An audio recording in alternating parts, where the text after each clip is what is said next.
As most of you will know, Manx Gaelic was the vernacular tongue of the majority of the population of the Isle of Man until the first half of the 19th century. For most of its history, Manx was largely an unwritten language, but for the last few decades of its vitality as a community language, there was a significant flourishing of literacy based mainly around translated religious literature. Two main orthographies have been used for Manx, and this is section 1 on the handout. The first is that of Bishop John Phillip's translation of the Church of England's Book of Common Prayer, believed to have been completed around the year 1610.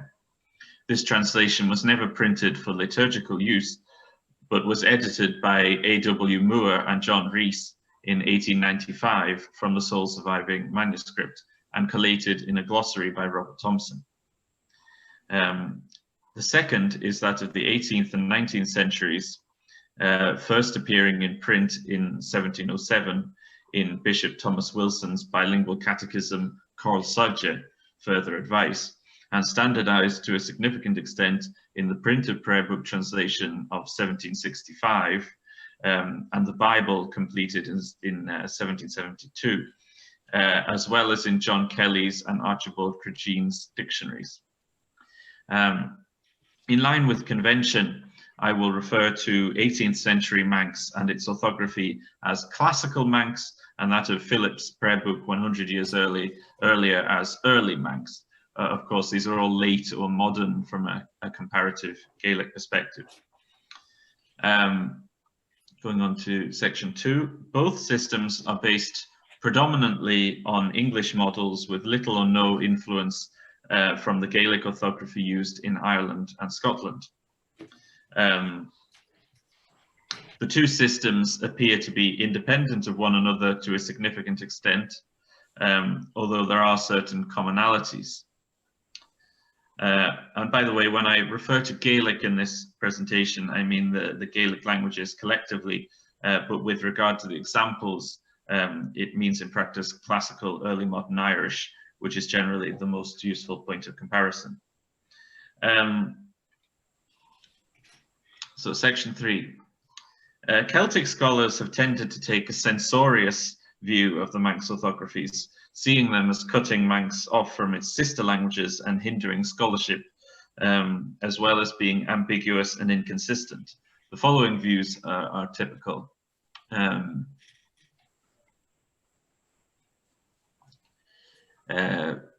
I won't read them all out, but you can see the main things highlighted.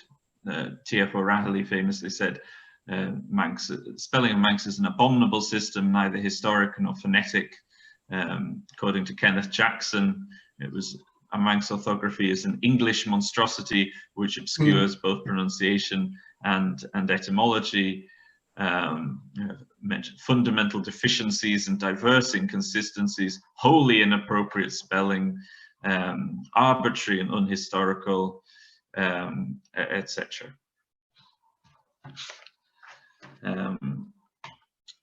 Section 4. Such views have also been predominant among activists and amateur scholars in the Manx revival movement. For example, the lexicographer Douglas Fargher describes the orthography as a historical abomination which destroys the linguistic unity of the Gaels.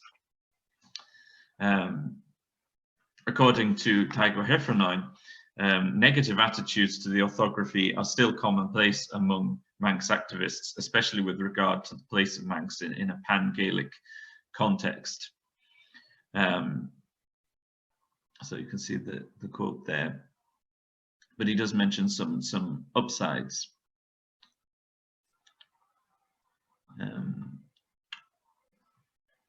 Or rather, so Thomson gives a more balanced assessment, weighing up both the representational deficiencies of the Manx orthographies compared with the Irish-Scottish system, but also pointing out some advantages.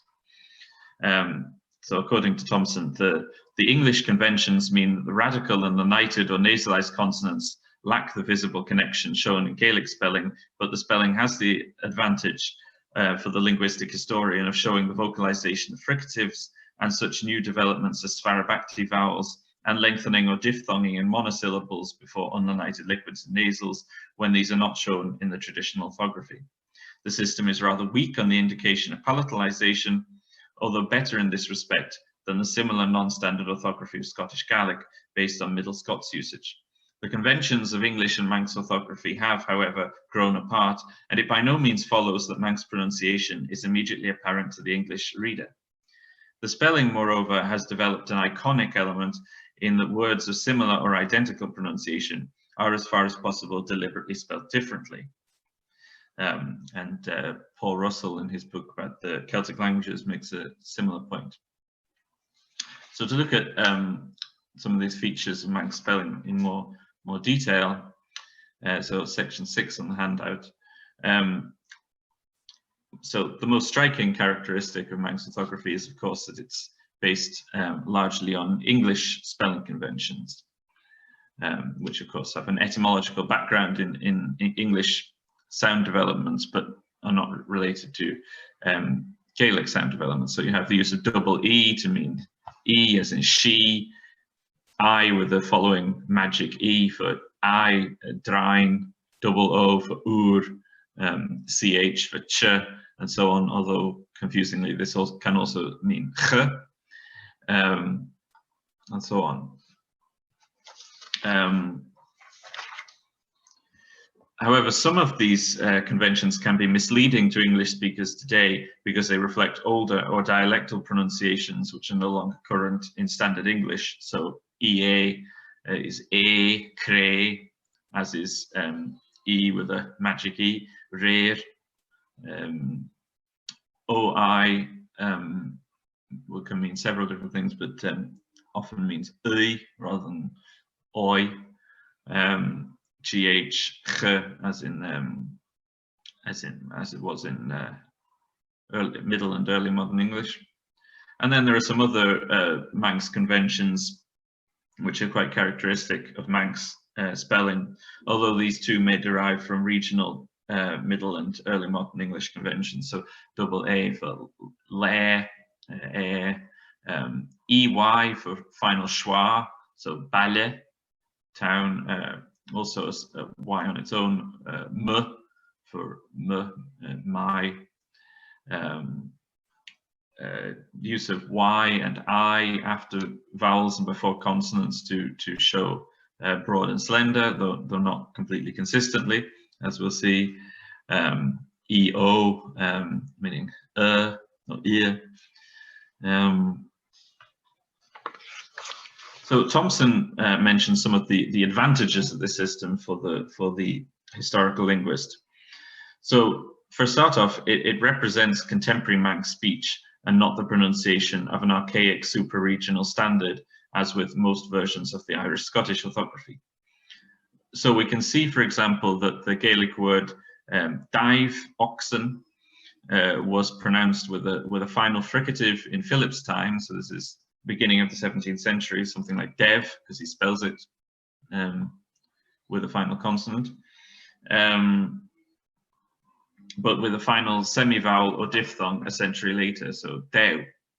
If the Gaelic orthography had been in use in the Isle of Man, we would have no idea when this change took place. Section 8. Secondly, it represents features of Gaelic pronunciation invisible in the Irish and Scottish system. The Manx orthography distinguishes schwa from other short vowels, so the plural ending un is with a yn is distinguished from the diminutive an, spelled an, whereas of course both are written as an in Scottish Gaelic. So we have Cassan and Cassan distinguished. Certain vowel shifts are represented, so the Manx spelling Glen with an E shows the raising of A to E in a nasal environment. This is attested in other Gaelic dialects, such as those of Southwest Argyll, but there is no obvious way to show this in the Gaelic orthography. So they have Glen. Section 10. The Manx orthography distinguishes different reflexes of the vocalization of medial and final fricatives, such as the minimal pair leor, a book, and leabhar, long, which would both be spelled the same in the Gaelic orthography. Similarly, the stem and inflected forms of gau, take, gau, gau, goil, goch, showing diphthong in some forms and monophthong in others. Section 11. The Manx orthography also represents epenthetic vowels. The distribution of these in Manx phonology is different from other Gaelic varieties. The Manx orthography clearly shows the epenthetic vowel in gorum, blue, and its absence in jarg, red. Both of these words have epenthetic vowels in Irish and Scottish Gaelic, so goram, garag, but of course this is not indicated in the orthography. The Manx orthography also shows syncope, so loss of a vowel, both of an epenthetic vowel and an original vowel when further syllables are added. So you have coram, equal, the same as the Gaelic noun coram, but cormal, to equate two things or to compare two things. And so we have gorum, blue, but gormacha, to make something blue. Again, these contrasts cannot easily be indicated in the Irish-Scottish orthography. But of course, there are the famous difficulties and ambiguities with the Manx spelling, which certainly do exist. So, point 12, homophones or near homophones are often deliberately differentiated by spelling. Given that writers of Manx knew how the language was pronounced, distinguishing clearly between similar or homophonous lexical items would have been more important than accurate phonological representation. Examples of such homophones are as follows: so olla, the genitive of olla, wool, and then olla, yalla, a swan, lay, law, lug, and lay, forgive, she, all spelled slightly differently. Even etymologically identical items may have different spellings to signify different senses. So we have lay and erlay, féinish and féinish.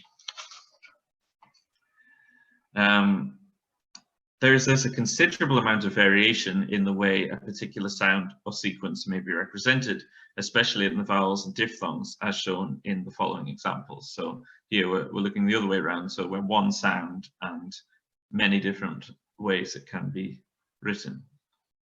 You can look through these examples in more detail afterwards.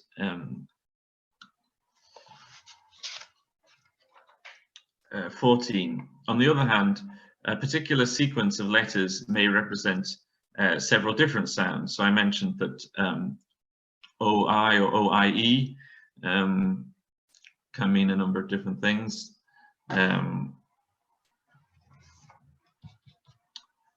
So we've or with a short o, with a long o, nodge, enemy, and then this diphthong re, or a long diphthong, so a boire, and similarly for some of these other spelling combinations. However, in many of these words, there are other clues as to the required pronunciation. For example, we have the double D in edach here, showing short e. So as we've already seen, the long vowel representations usually have their modern English value, reflecting the outcomes of the famous Middle English great vowel shift. So double E means E, double O means oo, and so on. However, they may also have a value similar to that in other European languages, including the Gaelic orthography.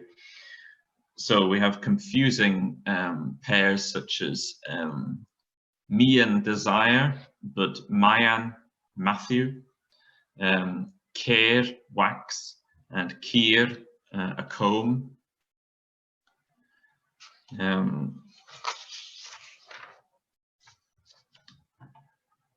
And then we saw in the quote from Thompson that representation of palatalization is not always consistent. So where where there's a similar sound in English, you generally use the specific representation corresponding closely to the English convention. So SH means sh, CH means ch, J means j, Y means y, and so on. Otherwise, palatalization is most commonly indicated by the placing of an I before or after the consonant symbol. So this is a convention that's somewhat similar to the Gaelic system. So Niart, Liabi, Cún, Michon, Giat, and then the other way, Stachen, Trodje, Banje, Tenju, Ulu, Qualian, and so on. Some minimal pairs to show this how this works. So at, swelling, at, funny, mile, soft, mile, a mile, duna, dun, shul, shul, kabel, kabel.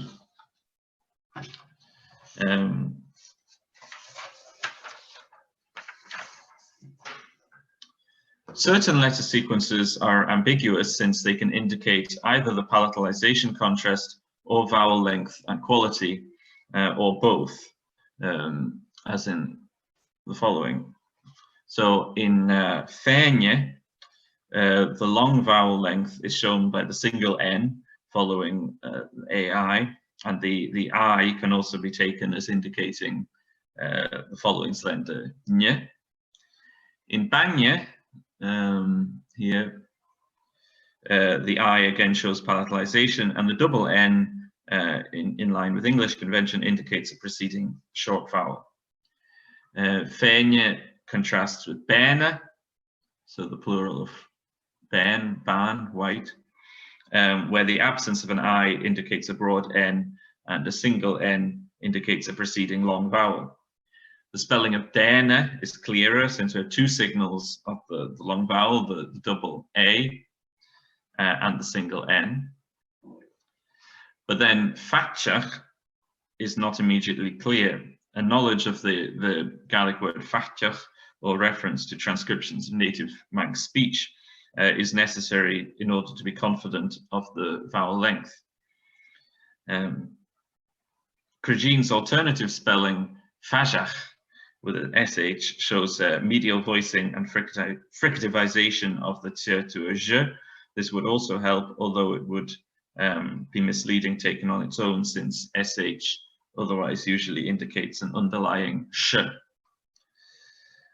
Similarly, fenach, a chariot, is unclear because AI here represents only the long vowel and does not indicate a following slender consonant. The vowels a and are usually clearly distinguished in the orthography, as in by spelling them ea and aa, but in fenach, ai is ambiguous between these two vowels. 19. In many cases, there is no clear indication as to whether a consonant is broad or slender, as the following cases illustrate. So there is no indication that Klina, sklenje would presumably have a slender N, and genje, scarcity, certainly does, while glena, cleaning, and genal, cheerful, have a broad N, whereas in menje, palatalization is marked by the I. Slender g is shown clearly in gen, with the letter I after the G, but not in its derivative genal, which has no I for no obvious reason, and thus is not clearly distinguished from the broad G in genje, which of course is the abstract noun from gone, gown, scarce. In section 20, we also have redundant letters. So the classical Manx orthography is replete with letters which are redundant or largely so. For example, the English convention of the final magic E, which we've seen is sometimes a functional marker of vowel length. So ban, white, that we saw earlier, but it is also very widespread in words where length of the preceding vowels is shown by other means, as in bears, death. Note that there is no danger of this being taken to mean a final which is always written EY, or very occasionally AY, AH.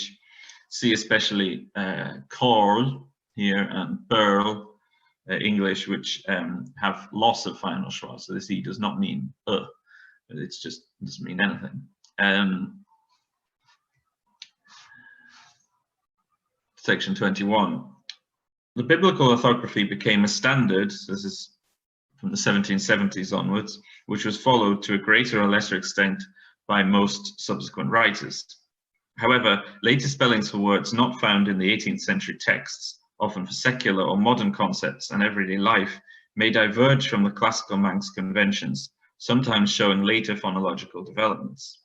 This is notable especially in Crujean's dictionary, printed in 1837, where there are forms showing the medial lenition of S to the and J to je. These are never indicated in the biblical orthography. The changes were apparently allophonic, so they weren't part of the phoneme inventory.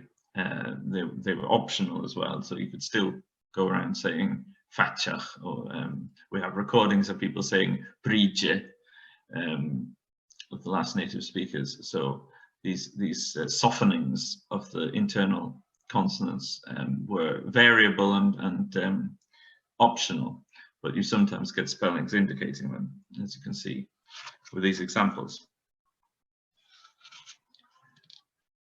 The kinds of ambiguities found in Manx spelling have led some scholars perhaps to overestimate the overall degree of arbitrariness in the orthography.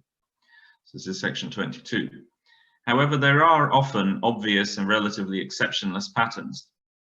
For example, the orthography generally distinguishes long and short diphthongs and triphthongs arising from the vocalization of original fricatives, as in the following. So you have ew, drink, skriu, right, and kliau, chest.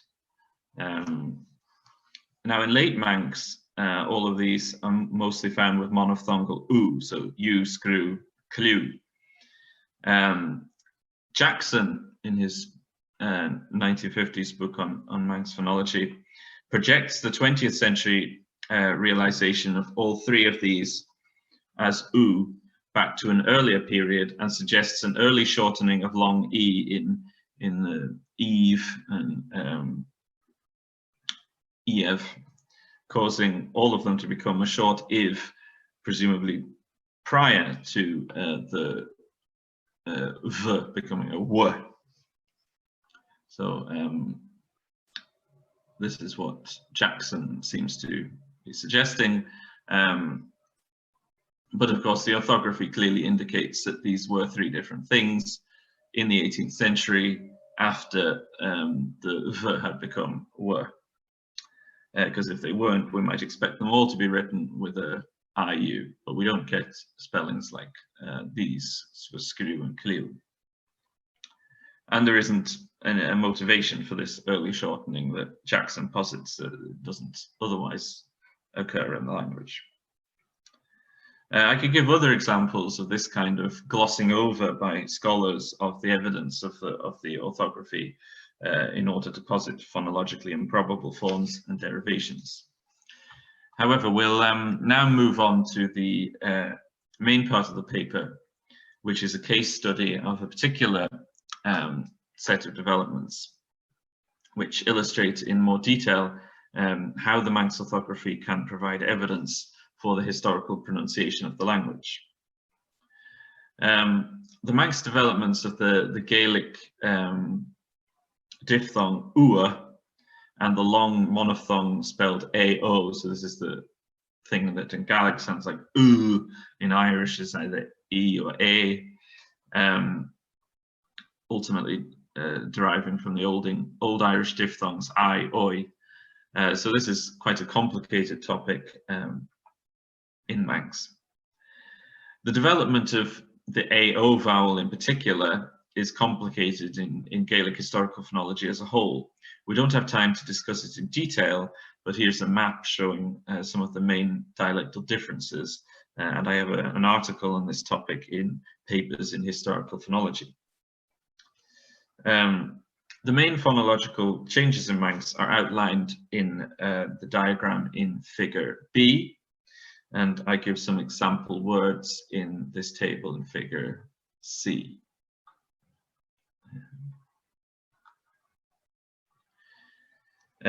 So the Gaelic ua diphthong in most words has a fronted and unrounded realization, something like ia. So we have, for example, kin for C, for kuan, jalain for Monday, jaluain.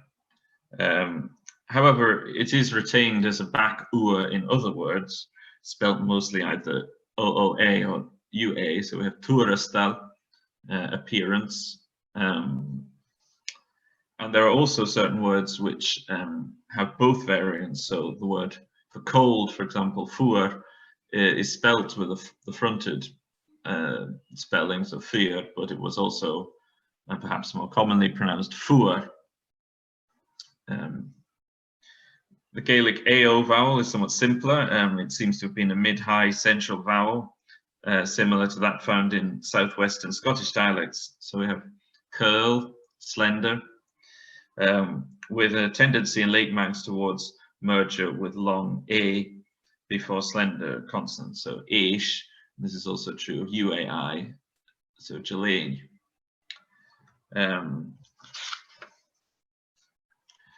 The classical Manx orthography tends to represent both AO and the fronted version of UA by a number of letter combinations, especially EAY, EA, EY, EO. Some of these letter combinations can also represent front vowels, such as A or E. This appears to suggest that fronted UA and were pronounced in a similar but not necessarily identical way, both to each other and to the front vowels. Phillip's orthography tends to distinguish them more clearly, as we shall see. However, as I mentioned before, slender consonants, especially the AO and UA vowels, do merge as with a further development to A.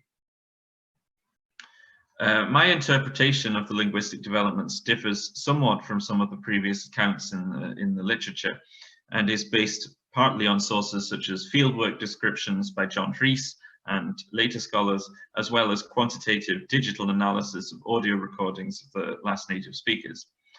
We don't have time to discuss this in detail now, but you are more than welcome to scrutinize the analysis I give in chapter 3 of my PhD. For now, we'll just assume that my account is correct and see how the orthographic evidence matches up. So we're now going a century back in time to the 17th century Phillip's prayer book manuscript, the orthography of which is in some ways quite different from the later system. In this manuscript, there are dozens of letter combinations representing the 4 categories: AO, AOI, UA, UAI, the 2 vowels we're looking at before, broad and slender consonants. The representations in Phillip's range from 1 to 3 or even 4 letters, with substantial overlap between representations of the 4 categories. So you can see some examples in the table in figure D. So just to give you an impression of how variable some of these things are. So we've got this word feist with about a dozen different spellings there, some more commonly appearing than others. But as you'll see, a lot of the differences are quite minor, fiddly little differences. And so despite the complexity, clear patterns are discernible. In the analysis that follows, we will be looking at these letter combinations, specifically which make up the representation of the vowel sound. For example, here are 3 different forms of the spellings of the word feist, examine, with the character sequence representing the Gaelic AOI vowel coloured in. Sometimes we'll be looking just at the initial vowel symbol of the combination, so this is in blue here, or the following character in red. Taking the evidence of the initial character of the letter combination, so we're now looking at figures E and F, the following observations can be made. So spellings of the Y type, this is the grey bars in figure F, while frequent, so over 30% in all four categories, are especially prevalent in the case of AO, so over 75%. So, for example, Searle, world, spelled with a double Y, classical Manx spelling SEIHLL. Cura, sheep, again with the Y. This presumably represents the mid-central vowel represented in descriptions of late Manx by Rhys and other scholars. And then spellings of the U type are most prevalent in the UA category before broad consonants, and so presumably represent the backer realizations of the historical UA diphthong. For example, in Buan, this is the yellow columns. And then before slender consonants, AOI, UAI have a somewhat similar profile, with both E and Y being the dominant representations, although E is more prevalent in the case of AOI. So, for example, feist, we just looked at. This suggests that at this early date, AOI and UAI, so the two vowels before slender consonants, were already moving towards the merger seen in the later language. The E and Y spellings can be interpreted as the allophone of which is tending towards this merger with A. The I type is not frequent in any category, so it's under 6% for three of them, but is somewhat more frequent in the case of UA before broad consonants.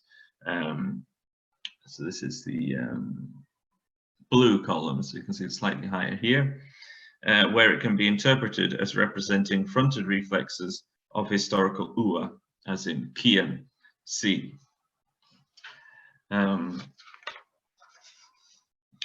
So further complexity, 26 now, is revealed if we use a finer grained breakdown taking following letters into account and not just the initial letter of the sequence. So this breakdown is utilized in the table and chart provided in figures H and I. This is slightly fiddly, but you don't need to look at it in too much detail because I'll walk through what it tells us.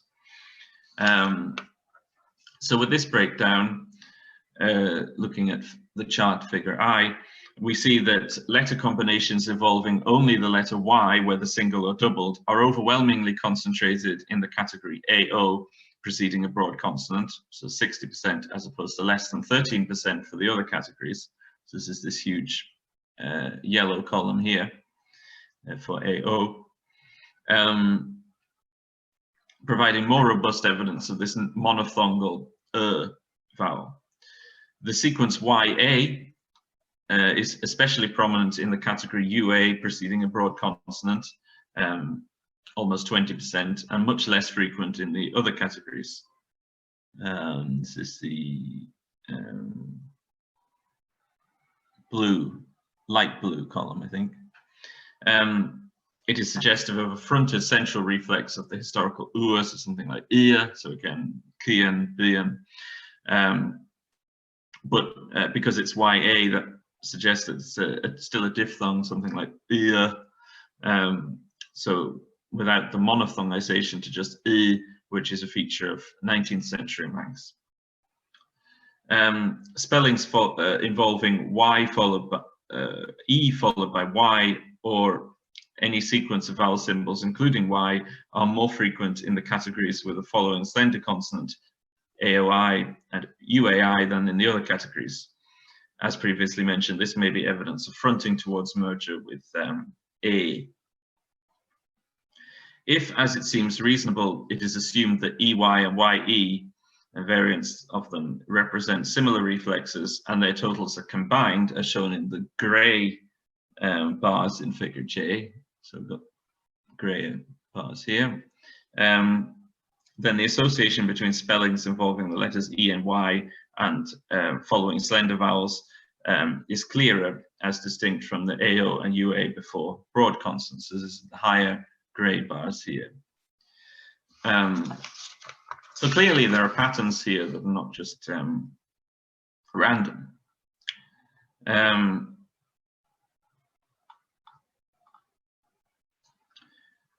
So the evidence we've just examined indicates the expected contrasts and commonalities before the four AO and UA categories. But are they represented distinctly from the front vowels to which they are adjacent in the vowel space? So all of these vowels are pronounced in more or less in the front of the mouth and are fairly similar.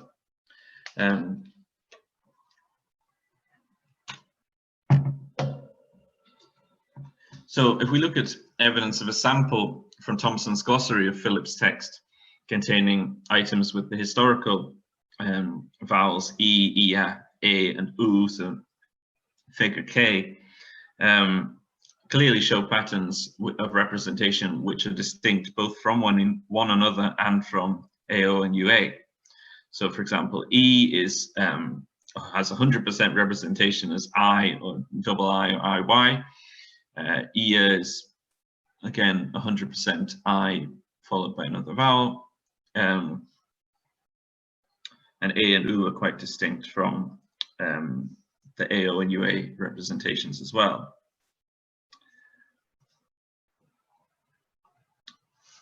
And then section 28, further examination of the orthographic evidence from Phillips with regard to Gaelic UA sheds light on the phonological split between the back ur and the fronted reflexes ir, as shown in the later language by examples such as kin, c, so from kuan, as opposed to turastad, as we saw earlier, and these variable words such as fua, fear. So in the analysis in figures L and M, so we've got this bar chart M here, the letter combinations are again split into categories according to the initial letter of the vowel sequence. It is assumed that I spellings represent the most fronted and unrounded realizations, while U spellings represent the most back and rounded realizations, and the letters Y and E are combined as both representing an intermediate degree of backness.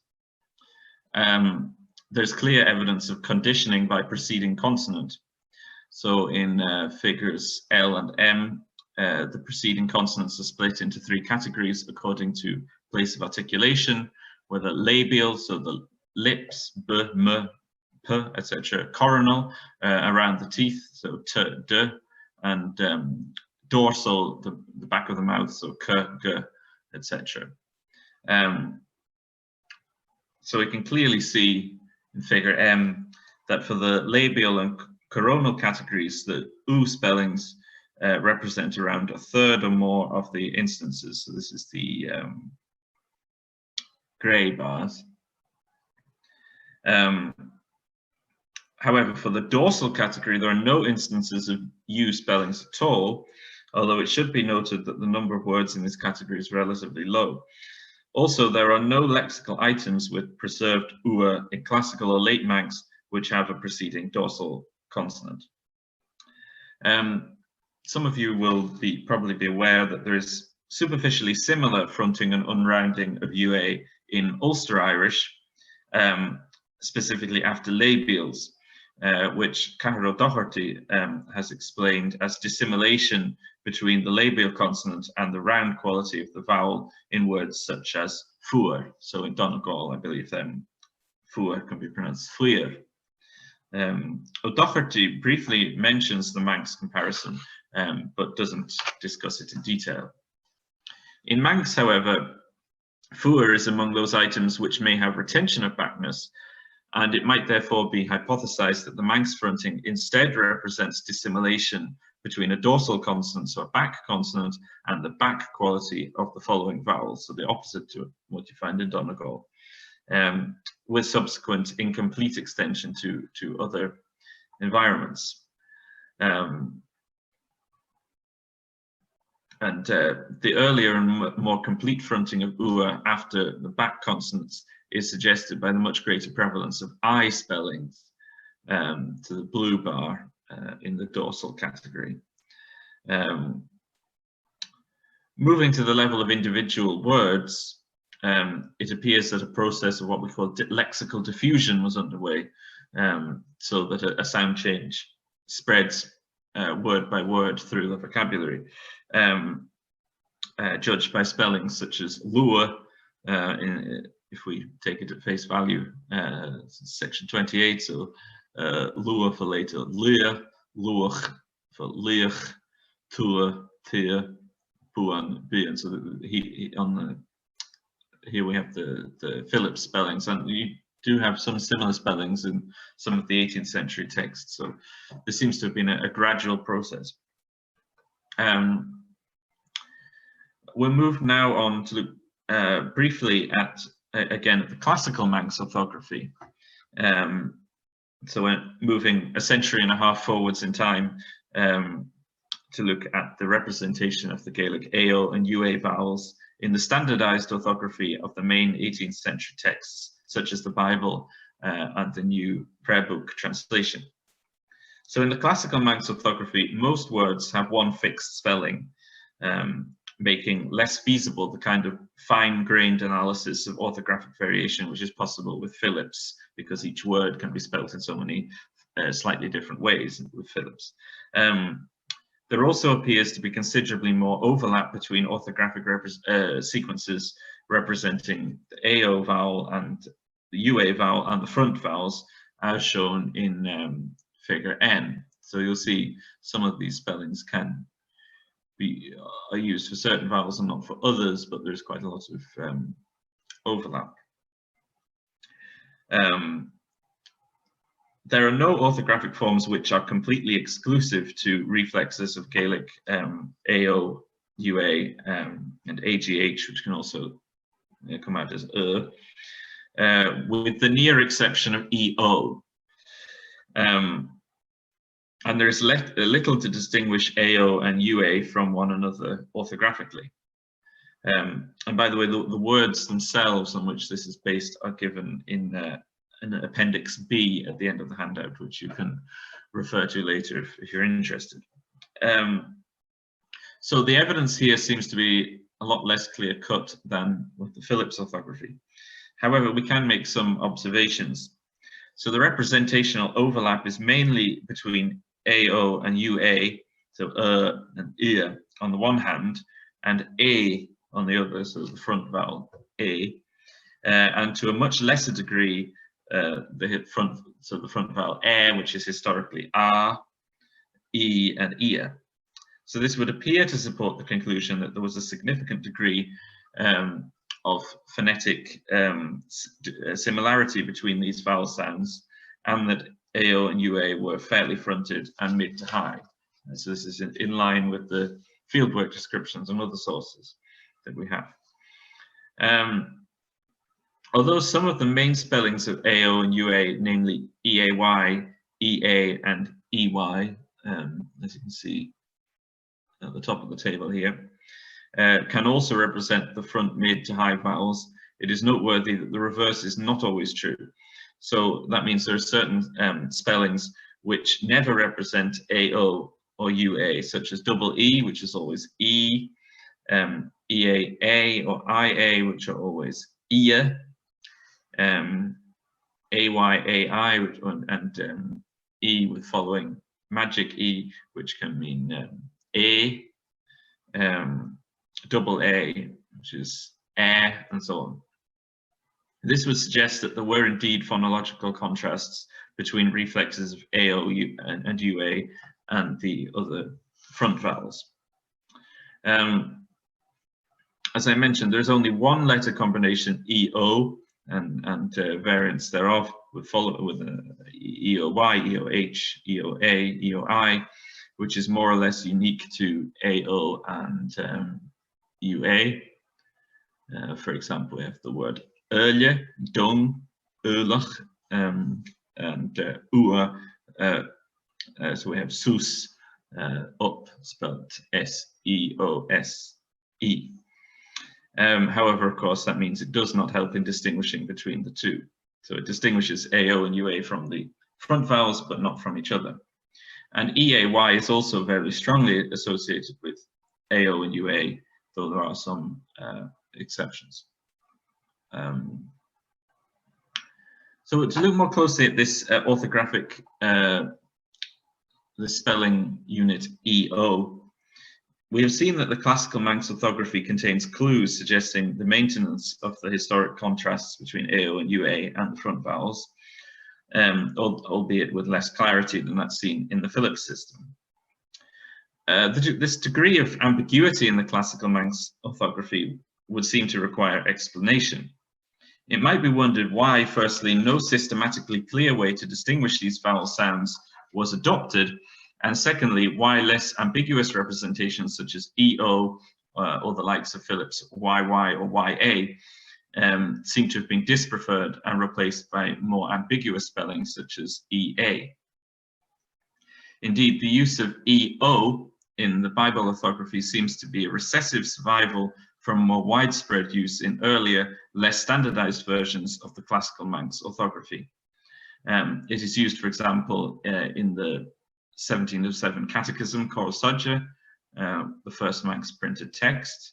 It's used in the manuscript and printed version of the Manx adaptation of Paradise Lost, which has recently been dated to the early 18th century, in variant spellings in Crugene's dictionary, and in various other manuscript sources. To an extent, this probably reflects the organic way in which the orthography evolved through the interplay of the idiosyncratic preferences of different individuals and texts. In such a process, certain distinctions and patterns might, in time, come to be made more clearly and consistently, but equally, there was no guarantee that the most logical orthographic forms would prevail. In both spoken language and the writing systems based on them, native and proficient speakers can happily tolerate a good deal of redundancy and ambiguity, and very few writing systems come close to eliminating these entirely. Certainly, all iterations of the Irish and Scottish system are themselves burdened with numerous levels of opacity and historical accretions, which the detractors of Manx orthography, I would argue, are often happy to gloss over. It should be remembered that accurate sound spelling correspondences were not necessarily the chief concern of Manx writers. As I said earlier, they were native or near-native speakers of Manx, immersed in Manx-speaking communities, and they knew how the language was pronounced.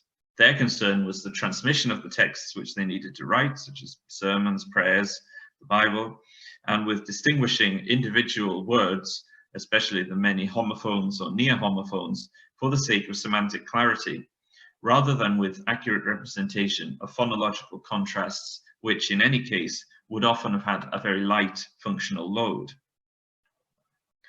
A fair-minded assessment would also observe that the historical development of Manx orthography may be compared to the early stages of the Gaelic orthography itself, which took centuries to develop systematic representations of initial lenition, palatalized consonants, and didn't, for example, distinguish hiatus from monosyllabic diphthongs until the clumsy adoption of unhistorical th in Scottish Gaelic, as in fiach and so on. The origins of the two systems, clerics adapting the orthography of a dominant prestige language, whether Latin in the Old Irish case or English in the Manx case, are also comparable. In a wider perspective, we should note that throughout history, the vast majority of new orthographies and new writing systems are adaptations from pre-existing systems used by another language. New systems created ex nihilo are very rare. There's 32 on the handout. Another consideration is that the very complexity and fluidity of the situation with regard to the Manx reflexes of Gaelic UA and AO may have militated against marking the contrasts too finely, since this would result in spellings suited only for certain dialects or idiolects. That is, there may have been an impetus, whether conscious or unconscious, to develop an orthography which could encompass multiple varieties of Manx, especially in view of the collaborative process by which the Bible was translated by clergy originating from and residing in many different parts of the island. We do know that there were some dialectal differences between different parts of the island. Consider, for example, the attested variation in the following items. So, fuer, as mentioned, can be either fear or fuer. Similarly, huer also has a form of her. The word for wind can be regularly pronounced ger, but also a form gear, presumably by influence from the UA word. There's several pronunciations of cleish or clush or cleish for ear, hus or hus, and also a form hos for up. Now, attempting to distinguish these variant pronunciations more precisely in writing would have resulted in irreconcilable spelling variants between different writers. Perhaps it was better to have vaguer spellings than to be forced to come down explicitly in favor of one variant or the other, although this was unavoidable in the case of fuer fear and huer heer, both of which, as I said, have front and back spoken forms. The very consistent retention of EO in, especially in hus, sus, nus, both in the standard orthography and in otherwise less standardized manuscripts, may reflect the existence of a variant with O, as in early Gaelic, os. Otherwise, the apparent restriction in the use of EO in the standard orthography may reflect an aversion to orthographic forms which diverge too far from English norms, since the letter sequence EO is not a frequent or phonologically meaningful orthographic unit in English spelling, largely restricted to the individual word people. This would also help to explain why there seems to have been no widespread attempt to adopt Phillip's Y or YA, etc., although there is the use of double Y in one early sermon manuscript, which I've edited, since these might seem too alien from an English point of view. I'm aware that we're running out of time a bit, so I'm coming to the conclusion now. But I'll just say a few words concluding my discussion of the classical Manx spelling system by mentioning the present day situation. So, as I said earlier, the orthography has been largely fixed since the completion of the Bible in the 1770s, and subsequent printed texts largely follow this standard. Today, the same standard with only minor modifications is used in the context of the revived language, as well as in academic editions of texts. As seen in the quotation at the start of the presentation from the lexicographer Douglas Fargher, at the start of the presentation, a common attitude within the revival community has been one of only grudging acceptance of the classical Manx spelling system as a necessary evil, as it were. Some have hankered over the more Gaelic system used in Ireland and Scotland, although it is generally accepted that the upheaval and technical questions involved in switching over to some version of the so-called Gaelic system would be more trouble than they are worth, as Tig O'Heffernan discusses in this extract here. My own view is that the inferiority complex, as it were, of Manx speakers with regard to the Gaelic orthography is unwarranted. And we have every right to be proud of our forebears' achievement in creating and standardizing an orthographic system which, despite its flaws, was more than adequate to meet their needs, and considerably more sophisticated and systematic in terms of sound spelling correspondence than other attempts to write Gaelic in English or Scots orthography, as in the famous book of the Dean of Lismore. Of course, some of the ambiguities in the present standard could in principle be ironed out.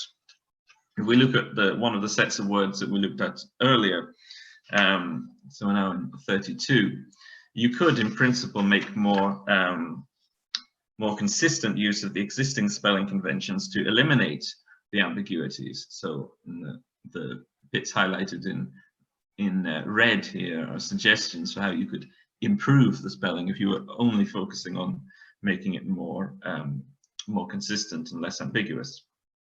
I suspect, however, that even such modest reforms would probably be more trouble than they're worth in terms of potential disagreement, confusion, the necessity for relearning, and the need to replace existing published materials.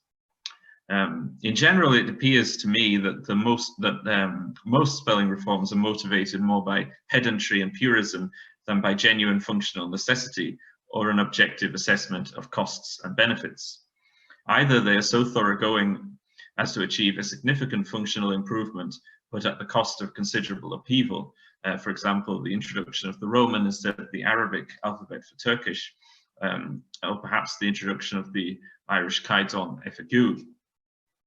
Or else a reform is too modest to make very much functional difference, but can still cause significant disruption and lingering controversy, as in the 1990s German spelling reform, or the successive versions of Gok in the Scottish Gaelic context. There are, I would say, advantages to having an established standard where, by and large, every word has a single agreed spelling, even if some of the sound spelling correspondences could, in principle, be more consistent than they are.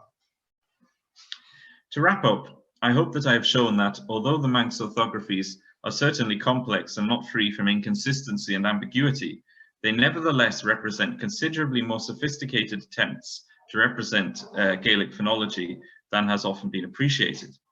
Combined with other evidence, Manx spelling is an important tool for reconstructing the pronunciation of the language, which in turn contributes to our understanding of the development of the Gaelic languages more broadly.